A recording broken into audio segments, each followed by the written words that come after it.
আসসালামু আলাইকুম। আমি doctor Abu Bakr Siddique, Monima homeo complex. আমি আজকে যে বিষয় নিয়ে কথা বলবো তা হলো থ্যালাসেমিয়া। এই থ্যালাসেমিয়া নামটি একটি এক সময় খুব অপরিচিত নাম ছিল, কিন্তু এই রোগটি এখন প্রায় অনেকের অনেক বাসাতেই দেখা যায় যে এই বাচ্চা এই থ্যালাসেমিয়া আক্রান্ত।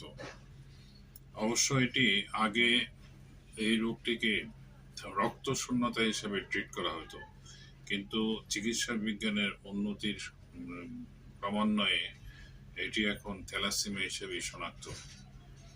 এই থ্যালাসেমিয়া রোগটি আসলে একটি ভয়াবহ রোগ। এই কারণেই বলবো যে এই রোগের চিকিৎসা এখনো পর্যন্ত আবিষ্কৃত হয়নি এলোপ্যাথিক শাস্ত্র অনুযায়ী। এই রোগের সবচেয়ে খারাপ দিক হলো প্রতি মাসের নির্দিষ্ট টাইমে রক্ত দিতে হয়। ডাক্তারদের মতবাদ অনুযায়ী যদি রোগী বাঁচাতে চান রক্ত দিবেন, সহজ কথা। আর সাপোর্টেড কিছু ওষুধ দেওয়া হয়, জিঙ্ক, যেমন আপনার শরীরে আয়রন দানা বাঁধে সেটি কমানোর জন্য এইসব কমন কিছু ওষুধ দেওয়া হয়। এবং এই রোগটি আসলে কেন হয়, এই রোগটি বলতে আসলে কি বুঝি, এবং এই রোগটি হলে কি খাবার খাওয়া যেতে পারে, এবং এই রোগটির হোমিওপ্যাথিক চিকিৎসা আদৌ ভালো হয় কিনা, এই ব্যাপারেই আজকে আমি কথা বলবো। থ্যালাসেমিয়া হলো একটি ইনহেরিটেড ব্লাড ডিসঅর্ডার। ইনহেরিটেড হলো বংশানুক্রমিক। আমাদের দেহের রক্তের একটি গুরুত্বপূর্ণ উপাদান হলো লোহিত রক্তকণিকা বা রেড ব্লাড কর্পূসেল বা আরবিসি। এই আরবিসি এর মধ্যে সবচেয়ে গুরুত্বপূর্ণ কম্পাউন্ডই হলো হিমোগ্লোবিন।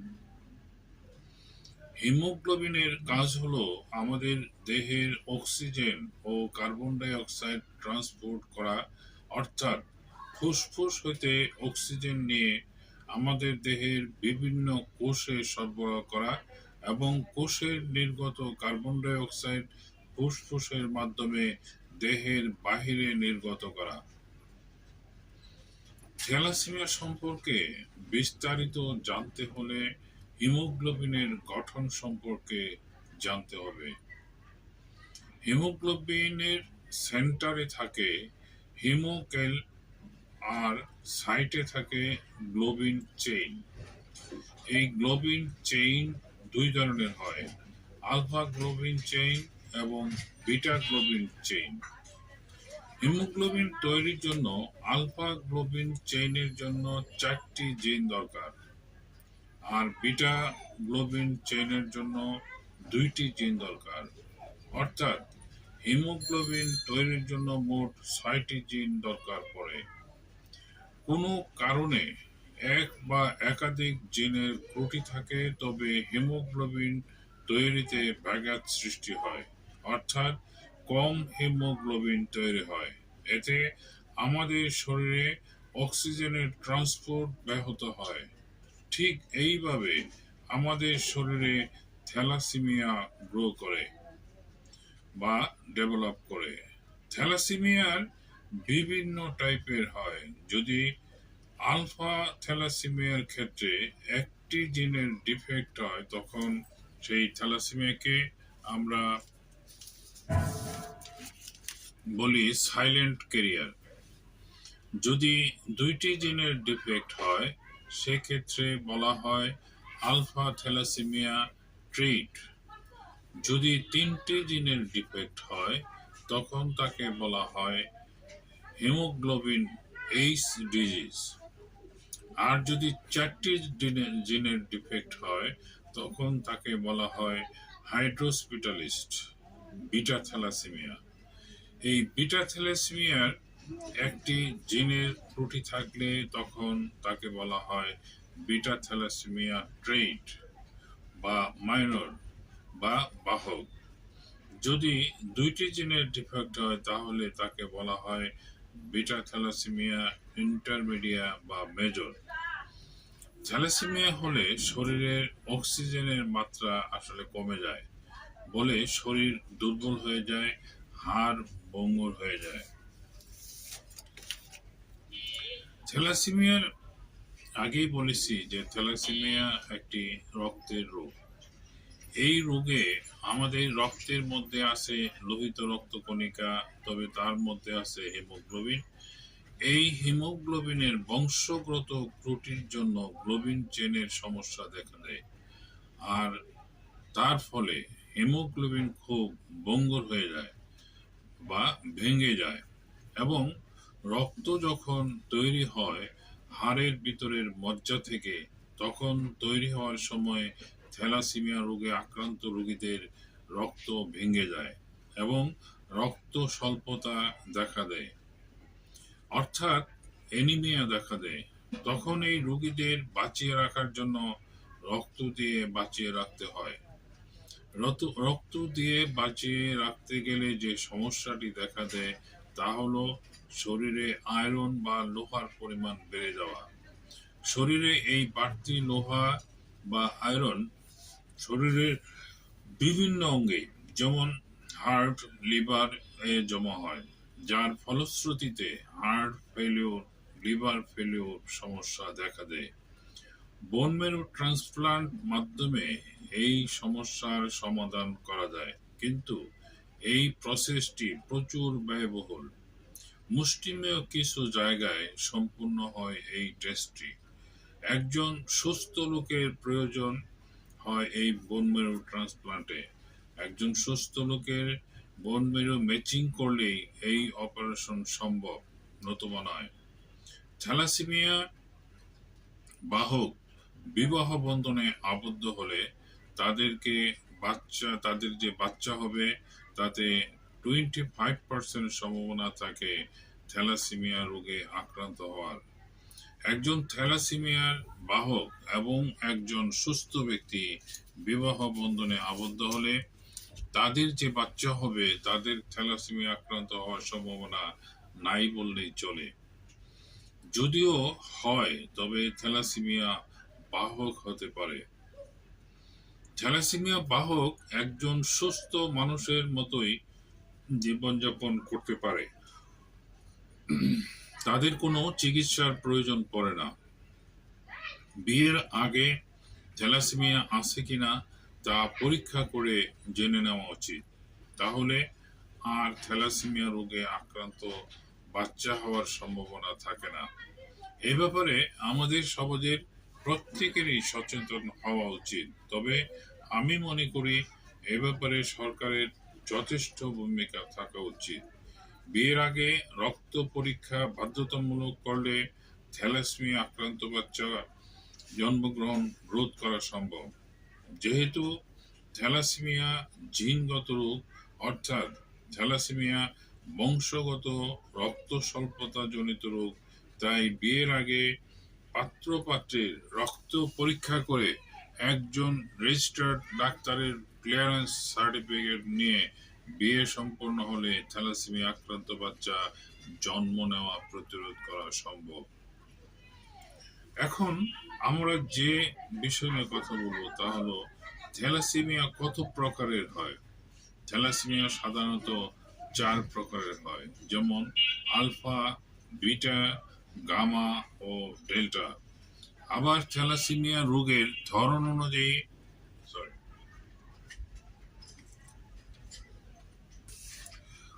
থ্যালাসেমিয়াকে 3 ভাগে ভাগ করা যায়, যেমন থ্যালাসেমিয়া মেজর, থ্যালাসেমিয়া ইন্টারমিডিয়া এবং থ্যালাসেমিয়া মাইনর বা ট্রেড।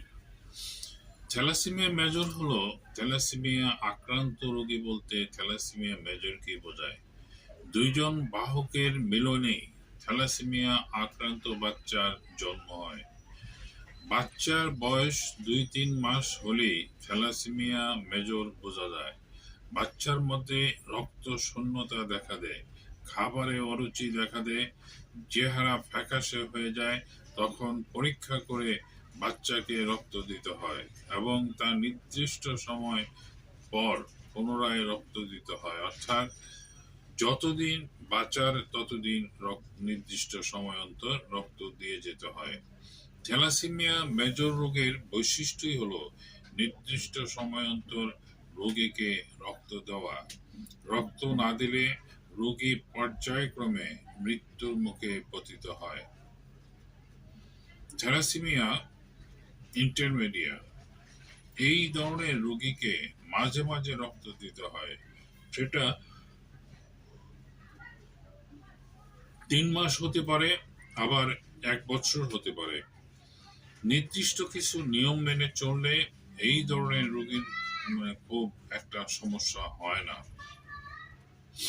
থ্যালাসেমিয়া মাইনর বা ট্রেড, এই ধরনের রোগীকে রক্ত দেওয়া লাগে না, এরা সাধারণত বাহক হিসেবে পরিচিত।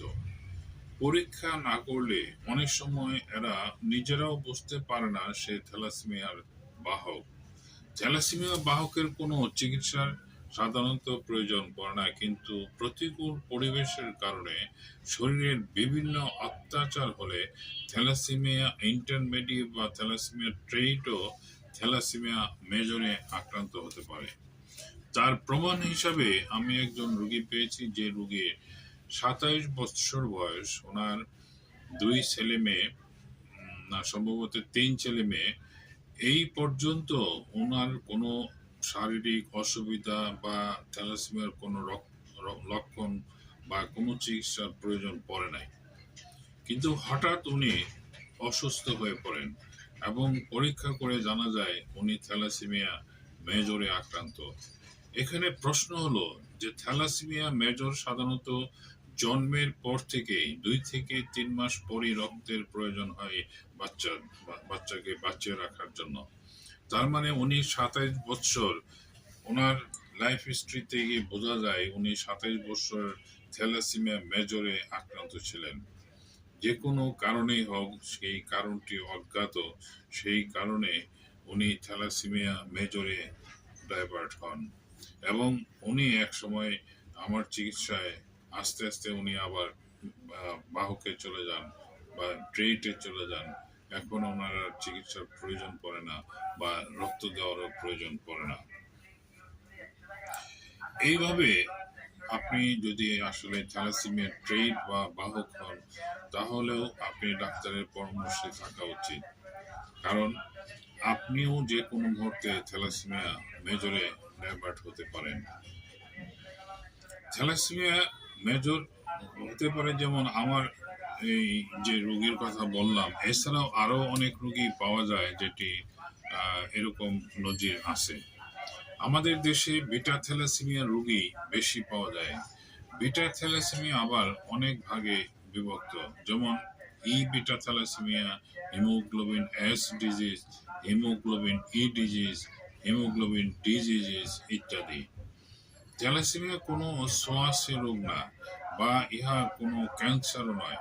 অনেকে এই রোগকে ব্লাড ক্যান্সার মনে করেন, আসলে এটা সম্পূর্ণ ভুল। আমাদের শরীরে স্বাভাবিক নিয়মে আরবিসি ভাঙে 120 দিনে, কিন্তু থ্যালাসেমিয়া হলে 120 দিনের আগেই ভেঙে যায়। আরবিসি সাধারণত থ্যালাসেমিয়া রোগীদের রক্ত উৎপাদনের সময় অথবা 50-60 দিনের মাথায় আরবিসি ভেঙে যায়, যার ফলশ্রুতিতে রক্ত শূন্যতা দেখা দেয় এবং শরীরে হিমোগ্লোবিনের ঘাটতি দেখা দেয়। থ্যালাসেমিয়া আক্রান্ত থ্যালাসেমিয়া আক্রান্ত বাচ্চা জন্ম নিলে কিছুদিনের মধ্যেই থ্যালাসেমিয়ার লক্ষণ ফুটে ওঠে। থ্যালাসেমিয়া হলে সাধারণত যেসব লক্ষণ ফুটে ওঠে, যেহেতু রক্ত স্বল্পতা বা অ্যানিমিয়া দেখা দেয়, সেহেতু চেহারা ফ্যাকাশে হয়ে যায়, দেখলেই বোঝা যায় শরীরে রক্ত কম। শরীরের হাড়ের স্বাভাবিক বৃদ্ধি হয় না, প্লীহা বা যকৃত বড় হয়ে যায়। এখানে আমি আরেকটি বিষয় উল্লেখ করি, থ্যালাসেমিয়া হলে প্রথম টার্গেট হলো প্লীহা।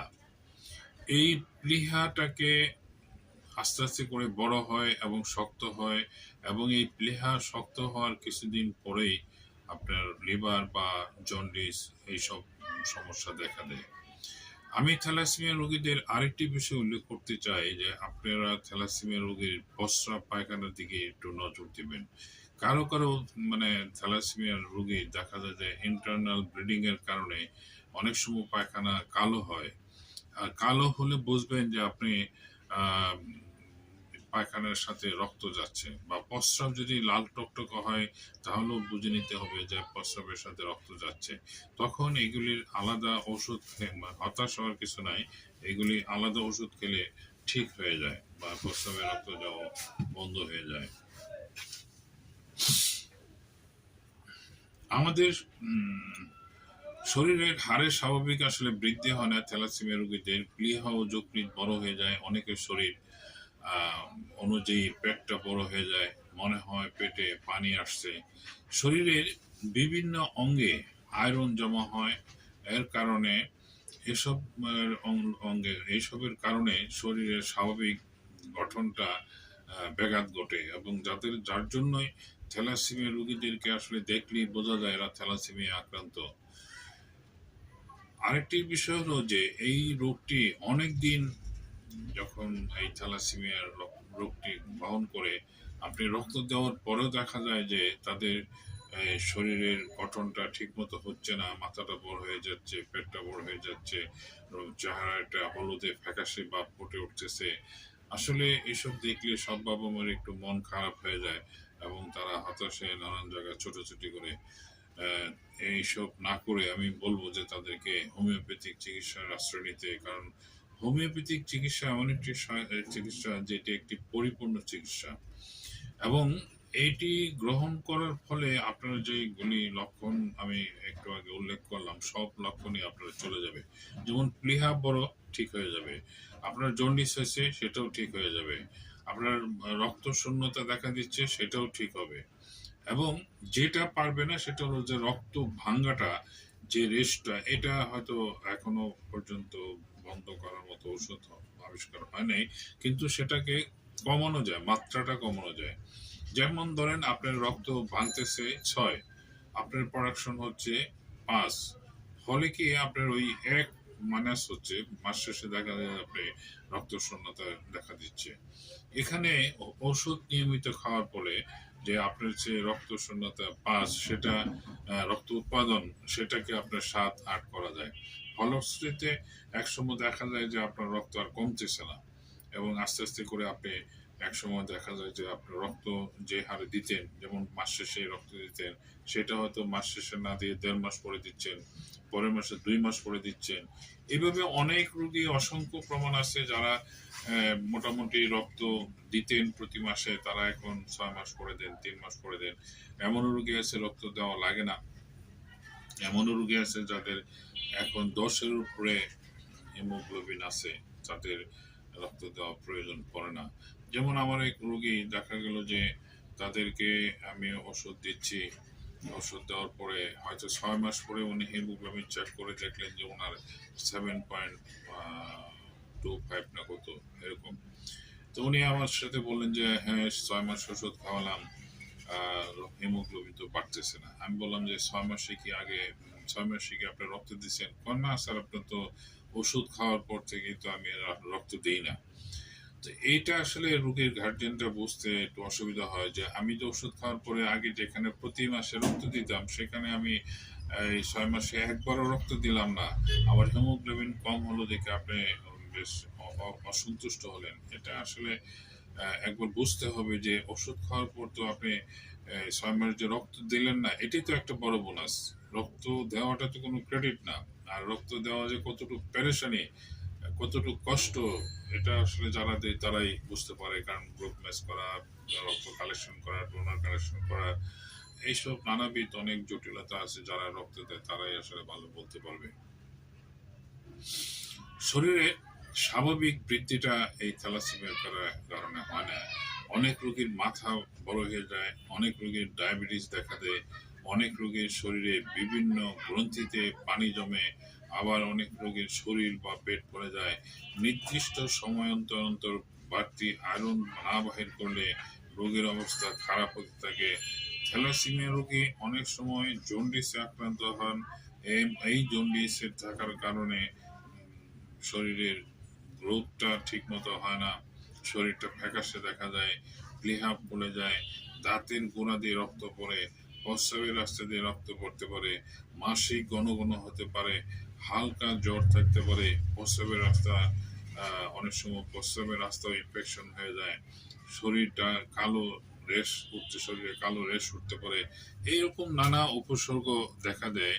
আমি একটি রোগীর ব্যাপারে আমি যেটা প্র্যাকটিক্যাল দেখেছি সেটা আরেকটু অভিজ্ঞতা শেয়ার করি। যেমন একটা রুগী আসলেন, ওনার বয়স 13 বছর, উনি 12.5 বছর যাবৎ উনি রক্ত দিচ্ছেন, এবং একটা পর্যায়ে যখন আসে আমার কাছে তখন ওই রুগীর পেটটা মনে হলো লোহার মতো শক্ত, এবং তাকে দেখে মনে হলো 5 থেকে 6 বছর বয়স, কিন্তু শরীরটা হয়তো সংগঠিত, কিন্তু সংগঠিত হলেও তার যে স্বাভাবিক গ্রোথটা সেটা হয় নাই। অথচ রক্ত দেওয়ার ব্যাপারে কোনো রকম কার্পণ্য করেন নাই, উনি নিয়মিতভাবে রক্ত দিয়ে আসছিলেন এবং একটা পর্যায়ে মাসে 4 বার রক্ত দিতেন। এই 4 বার রক্ত দেওয়া একটা গার্জেনের জন্য কতটুকু মানে ট্র্যাজেডি, সেটা আসলে বলা মানে আমি আসলে সঠিক ব্যাখ্যা করতে পারবো না, কারণ আমি এটার ভুক্তভোগী না। কিন্তু একবার চিন্তা করুন যে একটা লোক মাস্টারি করে তার চাকরিতে জয়েন করতে হয়, সংসারে অন্যান্য বাচ্চাদের দেখাশোনা করতে হয়, আর তাদের যে ফ্যামিলির যে খরচ সেটা বহন করতে হয়, আবার বাচ্চাকে 4 বার রক্ত দেওয়ার জন্য এই পিজি হাসপাতালে দৌড়াদৌড়ি করা, এটা আসলে ছোটা। এটা এমন একটা পর্যায়ে যে না পারে মায়া ছাড়তে, না পারে বন্ধ করতে, না পারে সহ্য করতে, না পারে অর্থনৈতিক সংস্থান করতে। এটা আসলে কঠিন, এটা চিন্তা করতেও কঠিন লাগে আসলে। আল্লাহ মাফ করুক যেন এই সমস্যাটি কারো না দেয়। আমি এখন বলবো থ্যালাসেমিয়া রোগীর খাবার তালিকা। এই থ্যালাসেমিয়া রোগীর আসলে কিছু খাবার মেনটেন করতে হয়, যেমন থ্যালাসেমিয়া রোগী রক্ত গ্রহণ যেমন আবশ্যক, ঠিক তেমনি খাবার গ্রহণের সতর্কতা অবলম্বন করতে হবে। প্রচুর ক্যালসিয়াম সমৃদ্ধ খাবার খেতে হবে যাতে হাড়ের গঠনটা সঠিকভাবে গঠিত হয় এবং মজবুত হয়। আয়রন চষে এবং এটি আয়রনকে চষে নেয়। প্রতিদিন প্রতিদিনের খাবার তালিকায় ভিটামিন ডি সমৃদ্ধ খাবার রাখুন, যেমন ডিম, মাছ ইত্যাদি। নিয়মিত খাবারের পর লাল চা বা গ্রিন টি পান করুন, যা রক্তের অতিরিক্ত আয়রনকে কমায়। থ্যালাসেমিয়া এই আরেকটি বিষয় আমি বললি যে এটি কিন্তু একটি ইম্পর্টেন্ট আপনার খাওয়ার, মানে রোগীদের, থ্যালাসেমিয়া রোগীদের অন্তত 2 বেলা গ্রিন টি বা লাল চা এটা খাওয়া উচিত। এবং এতে আপনি যদি রক্ত নিয়ে থাকেন, যে বাড়তি জমা আয়রনটা, যেটা আমাদের খাবারের যে আয়রন সেটা যেভাবে অ্যাবজর্ব হয়, বাড়তি রক্তের আয়রনটা অ্যাবজর্ব করতে পারে না, যার জন্য ওটা শরীরে বিভিন্ন জায়গায় জমা হয়, এবং গ্রিন টিটা বা লাল চাটা খেলে সেই আয়রনটা আস্তে আস্তে মাত্রাটা কমিয়ে দেয়। এবং এটা কমার ব্যাপারে হোমিওপ্যাথিতে ওষুধ আছে, সেটা আমি পরে উল্লেখ করছি। থ্যালাসেমিয়া রোগে আক্রান্ত রোগীর রোগ প্রতিরোধ ক্ষমতা কম থাকে, তাই এমন খাবার খাওয়া উচিত যে খাবারে রোগ প্রতিরোধ ক্ষমতা বাড়ায়। যেহেতু রোগ প্রতিরোধ ক্ষমতা কম, সেহেতু বিভিন্ন ছোঁয়াচে রোগ জীবনে মানে ছোঁয়াচে রোগ থাকে, যাতে প্রতিহত করা যায় সেই ব্যাপারে রোগী বা রোগীর গার্জেনদের চেষ্টা থাকতে হবে। এবং আয়রন সমৃদ্ধ খাবার যথাসম্ভব এড়িয়ে চলতে হবে। প্রতিনিয়ত রক্ত গ্রহণের ফলে রক্তে আয়রনের আধিক্য ঘটে এবং অন্যান্য অঙ্গের ক্ষতি সাধন করে। দেহে হিমোগ্লোবিন কমে গেলে যে লক্ষণসমূহ প্রকাশ পায় তা হলো দেহের রং ফ্যাকাশে হয়ে যাওয়া, বা রক্ত শূন্যতায় আক্রান্ত হওয়া, বা শ্বাস প্রশ্বাস গ্রহণের অসুবিধা, মাথা ব্যথা, হৃদকম্পন বেড়ে যাওয়া, খিদে বা না পাওয়া, দুর্বলতার অনুভব করবে বা অনুভব করা ইত্যাদি লক্ষণ প্রকাশ পেতে পারে। Folic acid iron, vitamin C, vitamin B 12, এই জরুরি উপাদান কমে গেলে আমাদের শরীরে হিমোগ্লোবিন কমে যায়। আমরা দিনে জেনে নেই কোন ধরনের খাবার হিমোগ্লোবিন বাড়াতে সাহায্য করে।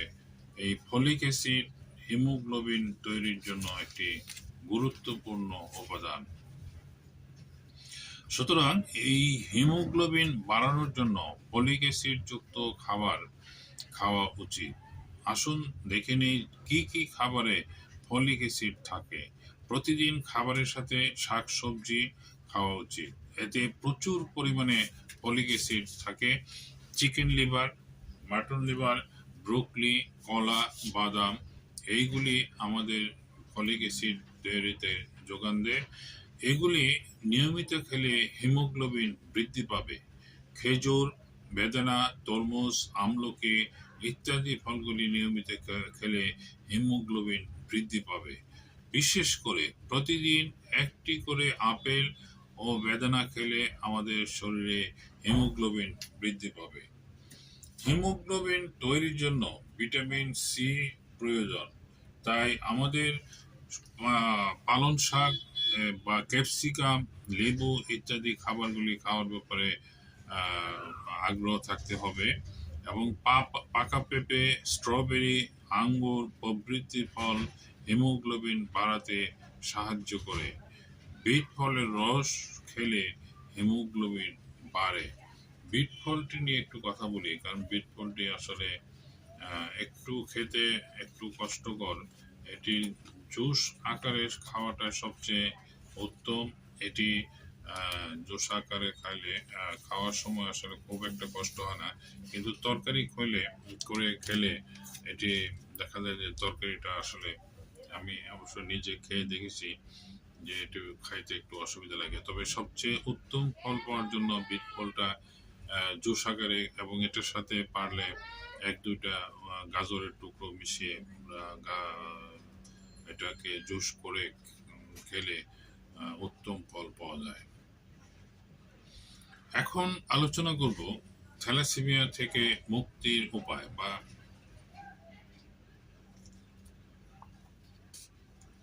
থ্যালাসেমিয়া থেকে আসলে কিভাবে মুক্তি পাওয়া যায়। এতক্ষণ যে কথা বললাম সেটা হলো থ্যালাসেমিয়ার পরিচিতি, থ্যালাসেমিয়া কত প্রকারের, থ্যালাসেমিয়া প্রতিরোধের উপায় বা থ্যালাসেমিয়া রোগের লক্ষণ এবং থ্যালাসেমিয়া রোগের খাবার, এইসব বিষয় নিয়ে কথা বললাম। এখন যে বিষয় নিয়ে কথা বলবো তা হলো যে থ্যালাসেমিয়া রোগ থেকে মুক্তি পাওয়ার আদৌ কোনো উপায় আছে কিনা, বা সেটি থাকলে কিভাবে সম্ভব, সেই ব্যাপারে আমি কথা বলবো। এই রোগটি আসলে গুরুত্বপূর্ণ এবং জটিল টাইপের, সেটা আমি এতক্ষণে বুঝতে পারছেন অবশ্যই। তাই গার্জেনদেরকে আমি অনুরোধ করব যে এই ভিডিওটা আসলে সম্পূর্ণ না টেনে সম্পূর্ণ দেখার জন্য, কারণ একটি কলামের সাথে আরেকটি কলাম সংযুক্ত বা সম্পর্কিত, যার জন্য একটি বাদ দিলে আরেকটি বুঝতে একটু অসুবিধা হবে। পৃথিবীতে এমন কোনো ঔষধ আবিষ্কার হয় নাই যে এক ডোজ ঔষধ খাওয়াবো আর থ্যালাসেমিয়া রোগী ভালো হয়ে যাবে। তাই ধৈর্য সহকারে কমপক্ষে 6 মাস থ্যালাসেমিয়া রোগীর লক্ষণ অনুযায়ী চিকিৎসা দিলে থ্যালাসেমিয়া মেজর রোগী ভালো হয়ে যাবে। অর্থাৎ থ্যালাসেমিয়া মেজর রোগী ট্রিটে বা ইন্টারমিডিয়েটে রোগ নেবে। ঔষধে বা চিকিৎসায় কোনো বিরতি দেওয়া যাবে না, নিয়মিত ঔষধ খাওয়াতে হবে এবং যে খাবার তালিকা সেটাও নিয়মিত মানতে হবে। কোনো অসুবিধা হলে ডাক্তারের সাথে পরামর্শ করতে হবে। নিয়মিত ঔষধ খাওয়ালে প্রতি মাসের নির্দিষ্ট তারিখ বা রক্ত ভরার তারিখ পরিবর্তন হবে। যেমন ধরুন আপনি 10 তারিখে রক্ত দিতেন বাচ্চাকে, কিন্তু নিয়মিতভাবে 1 মাস ঔষধ খাওয়ার পর দেখবেন 10 তারিখের পরিবর্তে সেটা 20 তারিখ বা 30 তারিখ এইভাবে সময় বৃদ্ধি পাচ্ছে। এই বৃদ্ধিটা আসলে আমি একটু আমার বাস্তব অভিজ্ঞতায় বলি যে অনেক গার্জেন আছে বাচ্চার দিকে সবসময় তাকিয়ে থাকে এবং তাকিয়ে তাকিয়ে দেখায় যে ওনার রংটা আসলে কি হচ্ছে না হচ্ছে।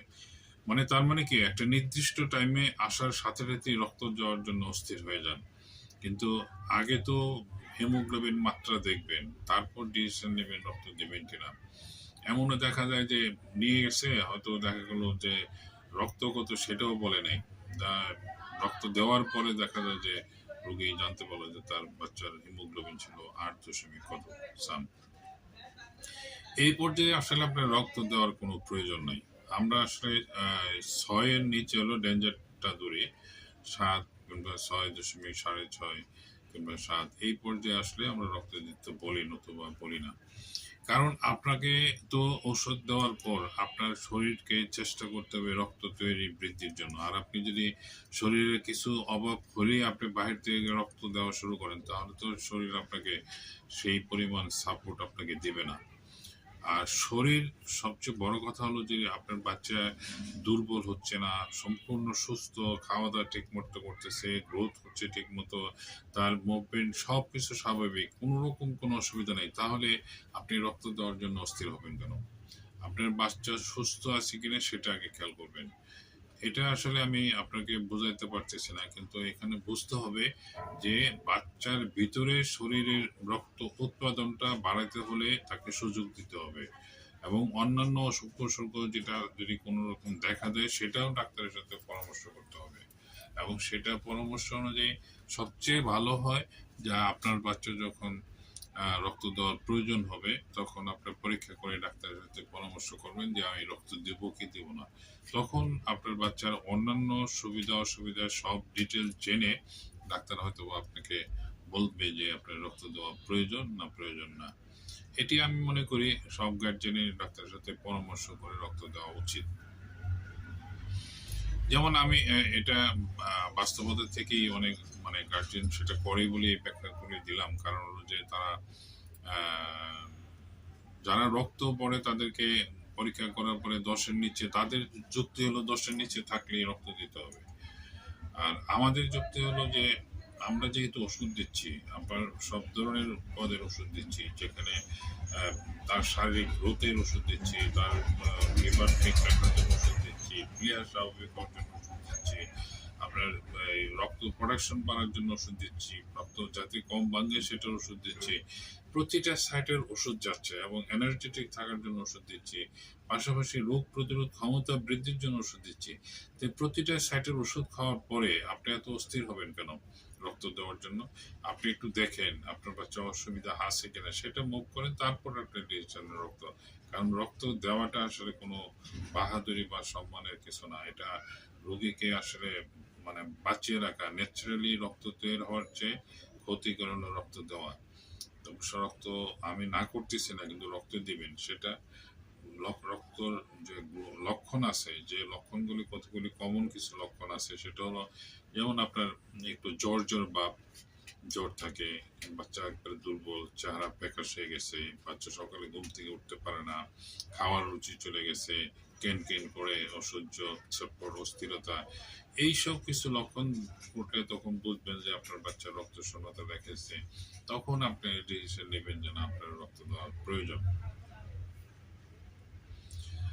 এখন আমি আরেকটি বিষয় উল্লেখ করব যে আমি এখানে অনেকগুলি ওষুধের নাম উল্লেখ করতেছি। আমি ওষুধগুলি উল্লেখ করার পরে আপনি যদি বাজার থেকে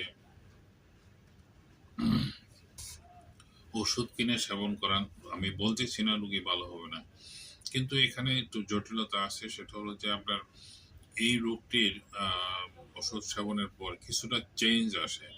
সেটা অনেক সময় ওষুধ শুট করতে শরীরে একটু সময় নিতে পারে, যেহেতু বাচ্চারা দুর্বল থাকে। অনেক সময় দেখা গেল যে ওষুধটা খাওয়ার পরে অন্য একটা লক্ষণ ফুটে উঠছে। এই কারণে একজন ডাক্তারের, অভিজ্ঞ ডাক্তারের পরামর্শেই থ্যালাসেমিয়া রোগের চিকিৎসা করা উচিত। কারণ রিস্ক নিয়ে লাভ কি, ক্ষতি তো হলে আপনারই হবে। যার জন্য আমি তারপরেও ওষুধের নাম উল্লেখ করতেছি যে আপনারা একটা ধারণা পাওয়ার জন্য, যাতে আপনারা বুঝতে পারেন যে প্রত্যেকটা সাইডের ওষুধ আছে। রক্ত শূন্যতা বা অবশূন্যতা প্রধান লক্ষণ হলে অ্যালোট্রিস ভেরিনোসা, অ্যালোট্রিস ভেরিনোসা এই মাদার টিংচার এই ওষুধটি 10 ফোঁটা ঔষধ দিনে 3 বার খাওয়াতে পারেন। রক্তের আরবিসি ভেঙে বা ধ্বংস হয়ে রক্ত শূন্যতার প্রকাশ পেলে তখন আর্জেন্টাইন আর্জেন্টাইন এই ওষুধটি 4 ফোঁটা ঔষধ দিনে 2 থেকে 3 বার খাওয়াতে পারেন। পেটে গ্যাস বা দুর্বলতার জন্য চায়না মাদার চায়না মাদার এই ওষুধটি 10 ফোঁটা ওষুধ দিনে 3 বার খাওয়াতে পারেন একটু পানির সাথে মিশিয়ে। এবং অত্যাধিক দুর্বলতার জন্য আলফালফা মাদার টিংচার এই ওষুধটি খেতে পারেন। এই ওষুধটি খাওয়ালে আপনার বাচ্চার খাবারের রুচি আসবে, প্লাস ধরে ধরে মানে দুর্বলতা কাটবে। পাশাপাশি চায়না ওষুধ খাওয়ার পরেও বাচ্চার যে পেটের মানে ভাব বা গ্যাস জমে থাকা সেটাও কমবে, পাশাপাশি তার দুর্বলতাটাও কমে যাবে।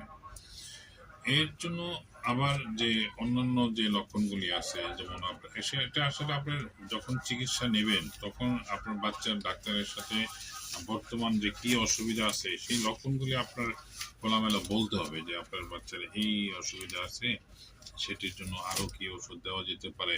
সেটি আসলে ওই লক্ষণ অনুসারে আপনাকে ডিসিশন নেওয়া হবে যে আপনার কি কি ওষুধ দেওয়া হবে। তারপরও আমি কমন ভাবে কিছু ওষুধ উল্লেখ করতেছি। যেমন থ্যালাসেমিয়া রোগীর পেশিতে খিঁচুনি বা টান ধরা বা যন্ত্রণা থাকলে বা দুর্বলতা থাকলে থাইরোডিনাম 3x এই ওষুধটি আপনি 5টি বড়ি দিনে 2 বার খাওয়াতে পারেন। লোহিত রক্ত কণিকার আকৃতি ঠিক না থাকলে বা আকৃতি ঠিক করার জন্য অ্যান্টিফারিনাম এই 2x এই ওষুধটি 4টি বড়ি দিনে 2 বার করে খাওয়াতে পারেন। বোন মেরু নষ্ট হওয়াকে বাধা দেয়, এর জন্য থায়োসিনামিনাম এই ওষুধটি 5টি বড়ি মুখে দিয়ে চুষে খাবে এবং দিনে 2 বার খেতে পারেন।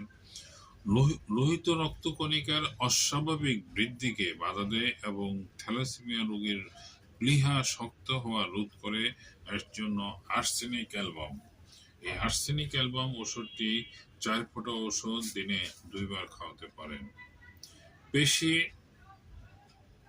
পেশির যদি টান লাগে বা পেশি যদি হলদেটে হয়ে যায় বা জন্ডিস দেখা দেয়, বারবার জন্ডিসের সমস্যা দূর করে, এর জন্য ফসফরাস এই ফসফরাসের একটি লক্ষণ হলো যে সিপসিপে গঠন বা শুকনো জীর্ণশীর্ণ। এই ফসফরাস ওষুধটি 5 ফোঁটা ওষুধ দিনে 2 বার করে খেতে পারেন। থ্যালাসেমিয়া রোগীর অ্যানিমিয়া থাকলে, থ্যালাসেমিয়ার অ্যানিমিয়া ওষুধ যদিও একটি কমন রোগ, অর্থাৎ রক্ত শূন্যতা থাকলে এর জন্য অ্যাসিডাম বিউটিরিকাম এই ওষুধটি 5 ফোঁটা ওষুধ দিনে 2 বার খাওয়াতে পারেন অল্প পানির সাথে মিশিয়ে।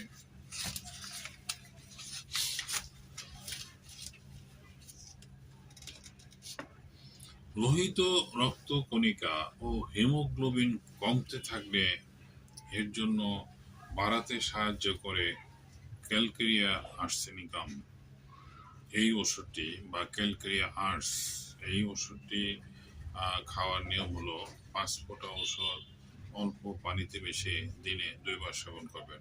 আমি আবার বলছি, লোহিত রক্ত কণিকা বা হিমোগ্লোবিন কমতে থাকলে এটি রোধ করে বা বাড়তে সাহায্য করে ক্যালকেরিয়া আর্স এই ক্যালকেরিয়া আর্স ওষুধটি আপনার 5 ফোঁটা ওষুধ দিনে 2 বার সেবন করতে পারেন। লোহিত রক্তকণিকার কাউন্টিং কমতে থাকলে এটি কাউন্টিং দ্বিগুণ করে, যেমন নেট্রাম কোকোডাইলিকাম এই ওষুধটি 5 ফোঁটা ওষুধ দিনে 2 বার সেবন করতে পারেন।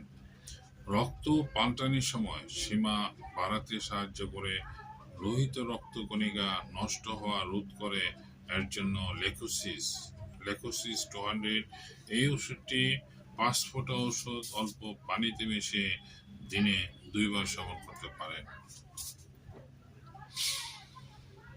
লোহিত রক্তকণিকা ও হিমোগ্লোবিন বাড়াতে কাজ করে ফেরাম মেটালিকাম বা ফেরামেট এই ঔষধটি ৫ ফোঁটা ঔষধ অল্প পানিতে মিশিয়ে দিনে ২ বার সেবন করতে পারেন।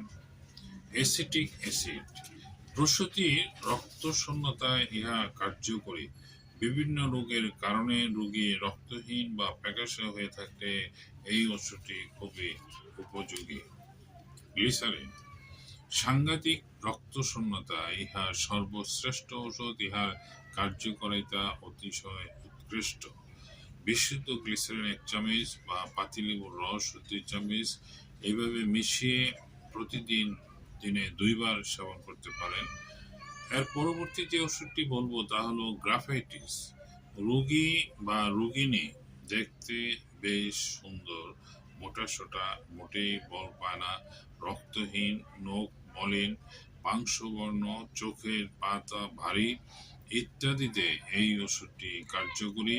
ক্যালকেরিয়া ফস যে কোনো প্রকার রক্তহীনতা রোগের জন্য ক্যালকেরিয়া ফস খুবই ক্যালপস এই খুবই কার্যকরী একটি ঔষধ।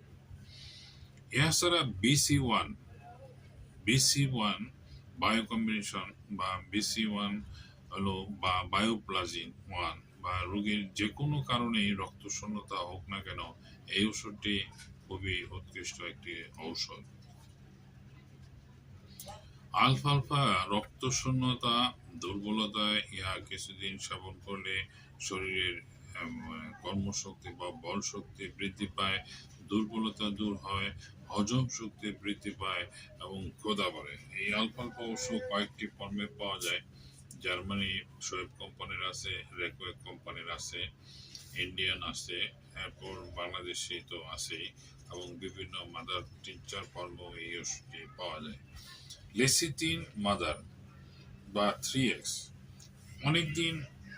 অনেক দিনের পুরনো রক্তশূন্যতায় এই ওষুধটি উপকারী।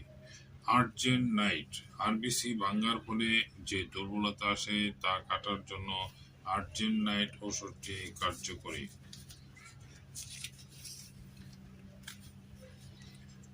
এখন আমি যে বিষয় নিয়ে কথা বলবো তা হলো এই থ্যালাসেমিয়া রোগীদের চিকিৎসার ব্যাপারে, হোমিওপ্যাথিক চিকিৎসার ব্যাপারে যে সফলতা, আদৌ কি সফলতা, এবং সেই ব্যাপারে আসলে আমি একটু আলোকপাত করবো। তার আগে আমি একটু বলবো যে হোমিওপ্যাথিক চিকিৎসা কেন নেবেন এই থ্যালাসেমিয়া রোগীদের জন্য। এখন দেখেন, আপনি রক্ত পড়তেছেন অ্যালোপ্যাথিক শাস্ত্র অনুযায়ী, কিন্তু চিকিৎসা নিতে বলতেছি হোমিওপ্যাথিক। এর অবশ্যই কিছু কারণ আছে। তার কিছু কারণ আমি আসলে ভালোভাবে ব্যাখ্যা না করলে আপনাদের বুঝতে একটু অসুবিধা হবে। যেমন আপনি ডাক্তারের কথা অনুযায়ী একটানা রক্ত দিচ্ছেন, ডাক্তার যেভাবে বলে সেভাবে রক্ত দিচ্ছেন, শরীরে আয়রন জমা হচ্ছে সেটার জন্য আয়রন রিমুভের ওষুধ খাওয়াচ্ছেন। এরপরে আয়রনের জন্য ধরেন হলো যে আরো কিছু ওষুধ যেগুলো আছে, তারপর জিন্স সিরাপ, তারপরে যে আয়রনের জন্য আপনার আরো কিছু যে যাকে আমি নামটা ভুলে গেছি, এই ওষুধগুলি আপনি যথারীতি খাওয়ালেন, কিন্তু তারা একটা কষ্টের ব্যাপার হলো তারা একটা সীমা বেঁধে দেন যে আপনার বাচ্চা 15 বছর, 17 বছর, ম্যাক্সিমাম 20 বছর বাঁচবে, অথবা এভাবেও বলেন যে আপনার 20 বছর ক্রস করবে না। এখন আপনার মনের অবস্থা কি হবে? আপনি ডাক্তারের কথায় আপনি বুঝতেছেন যে আপনার বাচ্চাটা 20 বছর বাঁচবে। এটা অবশ্য বলার তাদের কিছু কারণ আছে। কারণ হলো যে রক্ত দেওয়ার পরে অন্যান্য অর্গান বেঁচে থাকে, কিন্তু অন্যান্য অর্গানগুলি সেগুলি আসলে পরিপূর্ণতা পায় না। এটার আরেকটি কারণ আমি বলি যে আমাদের সুস্থ থাকার জন্য রক্তের হিমোগ্লোবিনের মাত্রা 10-এর উপরে থাকা উচিত। এতে আমাদের যে হিমোগ্লোবিন যে অক্সিজেন সরবরাহ করে সেটা 10-এ থাকলে যা হয় 5 বা 6-এ থাকলে কিন্তু তার অর্ধেক হচ্ছে। তার মানে কি আপনার দীর্ঘদিন এই অর্ধেক থাকার ফলশ্রুতিতে আপনার যে শরীরের গঠন যেটা হওয়া উচিত সেটা কিন্তু হচ্ছে না। এই যে হচ্ছে না সেটা দীর্ঘদিন একটা পর্যায়ে দেখা যায় যে আপনার বয়স হয়েছে হয়তো 15 বছর, কিন্তু দেখা যায় 5-6 বছরের মতো, 7-8 বছরের মতো, এবং সবকিছুই মানে অপরিপক্ক।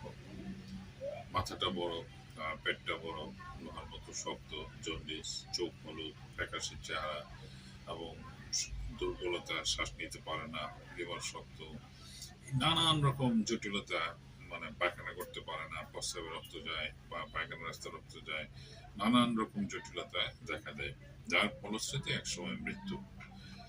এখন যদিও কথাটা বলতে আমার খুবই কষ্ট লাগে, কিন্তু তারপরেও আমি বলবো যে এটা আসলে খুবই ট্র্যাজেডি একটি সত্য ঘটনা। কিন্তু হোমিওতে আসেন, শুরু থেকে যদি আমরা হোমিওপ্যাথিক শাস্ত্র অনুযায়ী চিকিৎসা করেন, তাহলে আপনার যে অসুবিধাগুলি যেগুলো বললাম, এগুলি কিন্তু একটাও থাকবে না। এই কারণেই থাকবে না কারণ আপনার প্রতিটা সেক্টরের ওষুধ দেওয়া হচ্ছে, প্লেহারটাকে স্বাভাবিক করার ওষুধ দেওয়া হচ্ছে, আপনার খাবারের, বাচ্চার খাবারের রুচিটা যাতে সুন্দর থাকে তার ওষুধ দেওয়া হচ্ছে, জন্ডিস যাতে না হয় সেটার ওষুধ দেওয়া হচ্ছে, হিমোগ্লোবিন প্রোডাকশনটা যাতে বাড়ে এর জন্য ওষুধ দেওয়া হচ্ছে, আপনার রক্তটা যাতে কম ভাঙে, আমি তো ওষুধের নাম উল্লেখ করছি, সেই ওষুধ দেওয়া হচ্ছে।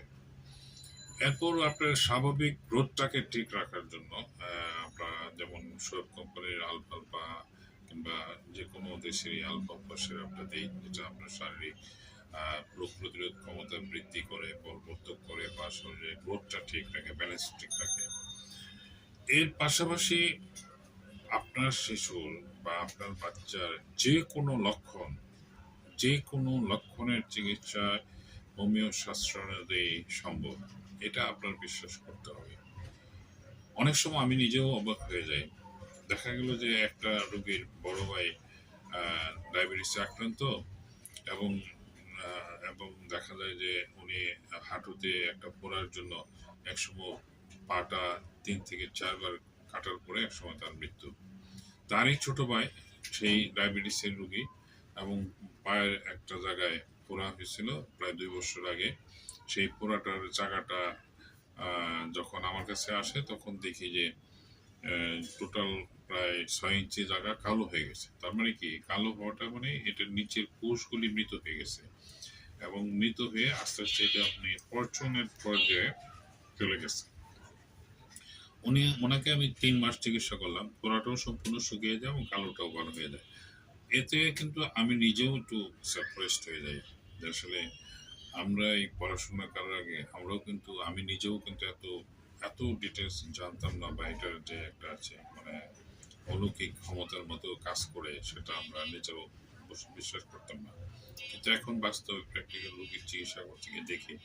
এই কারণে আবারও বলতেছি যে আসলে আপনার শরীরের যে কোনো লক্ষণের চিকিৎসা হোমিও শাস্ত্র অনুযায়ী সম্ভব। যার দরুন আপনি এই আপনার বাচ্চার যে জটিল রোগের যে সমাধান, সেই সমাধানের যত ধরনের সমস্যা আছে সব কিছুর চিকিৎসাই হোমিওতে সম্ভব। তো আপনি শুরু থেকে হয়তো বা আপনার মাসে একটা টাকা খরচ হবে, কিন্তু খরচ হলেও আপনি তো একটা নিশ্চিত লাইফ পাচ্ছেন। আপনি ওই এলোপ্যাথিক শাস্ত্র অনুযায়ী নির্দিষ্ট টাইমে মৃত্যু ঘোষণা পাচ্ছেন না। আপনার বাচ্চার তখন হলো, আমি বলতেছি না যে এত বছর বলবো, আমি বলতেছি ওনার আয়ু যতদিন আছে ততদিন বাঁচবে এবং সুস্থ হবে।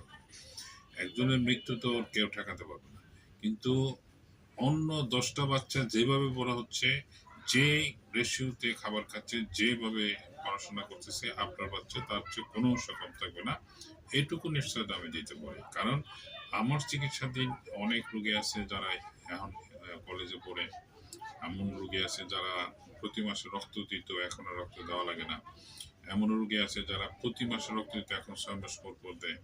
আবার এমন রোগী আছে, এক মহিলা রোগী আছে দেখা গেল থ্যালাসেমিয়া আক্রান্ত ছিল, তিনি সুস্থ হওয়ার পরে আবার পরবর্তীতে বাচ্চা প্রসব করছেন, এবং বাচ্চা এবং মা দুজনই সুস্থ আছেন। এইগুলো অহরহ অনেক প্রমাণ আছে। যার জন্য আপনাকে যেটা আমি আপনার, আমার নিজের জন্য বলছি না, আমি যে কারণে বলতেছি যে আপনারা একটা সঠিক পথে আসুন। সঠিক পথ বলতে কি, যেটা মানে আপনার জন্য পারফেক্ট। আপনি ওখানে টাকা খরচ করতেছেন, এখানে 1 মাস দেখেন, 1 মাস দেখার পরে তো আপনার একটা আইডিয়া হবে। আমার এখানে যারা আসছেন তারা 1 মাস চিকিৎসার পর দেখা যায় যে পুনরায় কিন্তু আমার ব্যস্ততার জন্য তাদের খোঁজ দিতে পারি না। তারা আবার নিজেরাই আমাকে ফোন করে বলে স্যার ওষুধ পাঠান। আমি তখন জিজ্ঞেস করি যে আপনার কি অবস্থা? না আগের চেয়ে অনেক ভালো, খাবার দাবার ভালো, স্বাস্থ্যটা ইমপ্রুভ হচ্ছে, ওর মুভমেন্টটা অনেক ভালো এবং আনন্দটা আমরা খুব ভালো লাগতেছে। আবার এমনও কিছু রোগী আছে যারা 3 মাস ওষুধ খাওয়ার পরে হঠাৎ ওষুধ বন্ধ। কেন? আসলে তারা ওরকম তাদের মন মতো রেজাল্ট পাচ্ছেন না। কিন্তু আবার 6 মাস পরে ওই রোগী আবার আসেন, আসার পরে দেখেন বল স্যার বাদ দিয়েছিলাম, কিন্তু দেখছি যে ওষুধ খাওয়া অবস্থায় ভালো ছিলাম, এখন আবার শুরু করতে চাই। এরকম অনেক আসলে এক একটা মানুষের রুচি চিন্তাধারা এক এক রকম। একটা মানুষ আরেকটা মানুষের সমান হবে বা আমার মতো হবে এটাও বলা ঠিক না। কারণ জীবনটা তার, যার জীবন তার চিন্তা, যার উপার্জন তার সেই অনুযায়ী চলা। তবে এটুকু নেগেটিভ যেটা সেটা হলো যে প্রতি মাসে একটা নির্দিষ্ট পরিমাণ টাকা আপনাকে খরচ করতে হবে। সেই টাকাটাও আমি উল্লেখ করে দিই, কারণ হলো যে এটা আমার বেজিক ছাড়াই ওষুধের দাম আসে সাধারণত 1500 টাকার মতো, এটা কুরিয়ার সার্ভিসে পাঠানোর খরচ সহ। কিন্তু এর সাথে যদি আপনার যদি বলেন যে জার্মানির সব ওষুধ আমার একেবারে সঠিক, মানে জার্মানির ওষুধ একেবারে এক কোয়ালিটির দেন, তাহলে দাম বেশি আসবে, এটা আপনি নিজেও বুঝেন। আবার এখানে যদি আরো কিছু নতুন রোগ যোগ হয়, যেমন তার জন্ডিস আছে, প্লেহা পড়ে গেছে, এই জন্য কিছু কিছু আলাদা কিছু ওষুধ দিতে হয়, তখন এটা বৃদ্ধি পায়। বৃদ্ধি পায় হয়তো 2200-2300 টাকার মতো। একটা জাস্ট আপনাদেরকে একটা আইডিয়া দেওয়ার জন্য আমি এই খরচটা উল্লেখ করলাম। এটা অবশ্য কুরিয়ার সার্ভিসে পাঠানোর খরচ সহ। এই কারণে হলো যে আপনারা আসলে থ্যালাসেমিয়া আক্রান্ত হওয়াটা খুবই একটা এখানে আপনার করার কিছু নাই, বা বাচ্চারও তো আর করার কিছু থাকে না। যেহেতু হয়ে যায় তখন তো সেটার মোকাবেলা করতে হবে। সেটা মোকাবেলা হতাশ না হয়ে সঠিকভাবে সঠিক পথে আগান, অবশ্যই ভালো রেজাল্ট পাবেন, এটুকু নিশ্চয়তা দিতে পারি।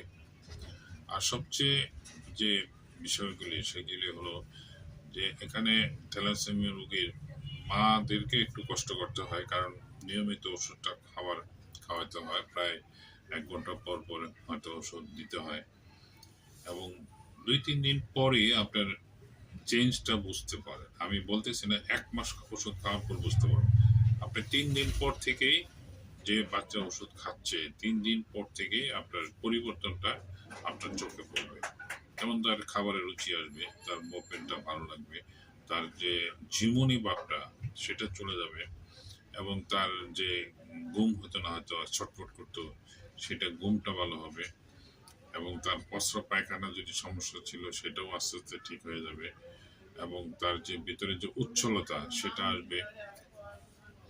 তবে এখানে আরেকটি বিষয় যে অনেকে আছে গিয়ে মানে 50% মাইনাস হওয়ার পর আসে, তখন কিন্তু 50% মাইনাস হওয়া বলতে কি, যেমন একটা রুগী এক মসজিদের মসজিদ, উনি যখন আসেন তখন ওনাকে আসলে যে কেউ রাস্তায় হাঁটলেও উনিকে বলে দিতে পারবে যে উনি থ্যালাসেমিয়ার রুগী, কারণ চেহারাটা হলুদ, পেটটা জাস্ট একটা ফুটবলের মতো গোল, এবং চোখটি কেমন একটা ভাসা ভাসা চোখ, মানে চোখটি মনে হয় যেন ভিতরে একটা যাই হোক একটু মানে থ্যালাসেমিয়া, মানে এটা বলা লাগে না যে উনি থ্যালাসেমিয়া আক্রান্ত বা রক্ত শোনার আক্রান্ত, উনি মানে ভালো করে হাঁটতে পারতেছেন না, এবং একটা পর্যায়ে উনি মানে হয়তো দেখা গেলে কিছু হেঁটে আবার বসে পড়তে হতো। এবং উনি এখন আমার কাছে অবশ্য প্রায় 2 বছর যাবত চিকিৎসা আছেন। ওনার রেফারেন্সে আমি অবশ্য আল্লাহর কাছে শুকরিয়া যে ওনার রেফারেন্সে আমি অনেক রোগী পাইছি। ওনার আত্মীয় স্বজন শুধু ওনার ডিস্ট্রিক্টে না, ওনার বিভিন্ন ডিস্ট্রিক্টের আত্মীয় স্বজন যারা আছে তারাও এখন আমার রোগী। এখন উনি সুস্থ আছেন এবং ভালো আছেন, এবং অন্য 10 জন যেরকম দেখা যায় ওনাকেও সেরকমই দেখা যায় আল্লাহর মতে। এটা আসলে এটা হোমিও শাস্ত্রের একটা বড় বৈশিষ্ট্য। এই কারণে আমি বলবো যে আপনি আসুন, যাচাই করুন, দেখুন। ওখানে যদি বৎসরের পর বৎসর রক্ত দিতে পারেন, চেষ্টা করতে পারেন, ওষুধ খেতে পারেন, অনেক টেস্ট করতে পারেন। এখানে তো ওরকম টেস্টের করার প্রয়োজন নেই। আপনারা আসবেন, লক্ষণ বলবেন, সেই লক্ষণ অনুযায়ী আমরা ওষুধ দিব। এবং ওষুধ খাওয়ার পর আমি তো লম্বা সময় চাচ্ছি না, 3 দিন 5 দিন পর থেকে আপনার ওষুধ খাওয়ার যে ফলটা সেটা আপনি বুঝতে পারবেন। এটাই তো আপনার জন্য বড় সফলতা, কারণ যেখানে আপনি হতাশ হয়ে যাচ্ছেন, আর হোমিও শাস্ত্রে আপনার হতাশ হওয়ার কিছু নেই।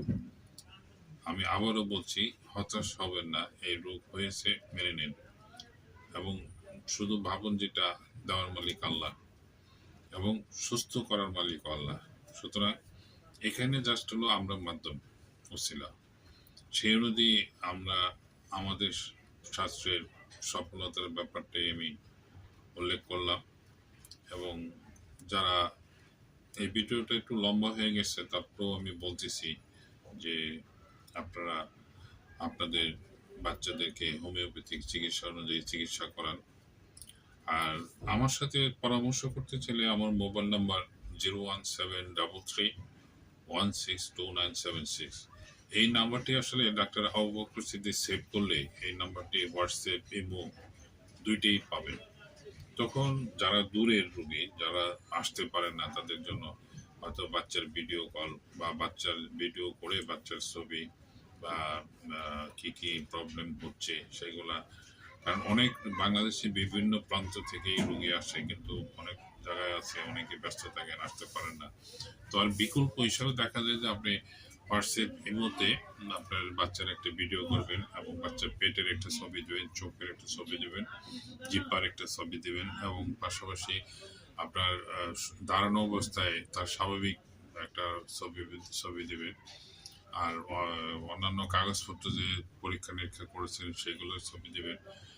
আর দ্বিতীয়ত হলো যে আপনাদের বর্তমান অসুবিধাগুলি সেগুলো লিখে দেবেন।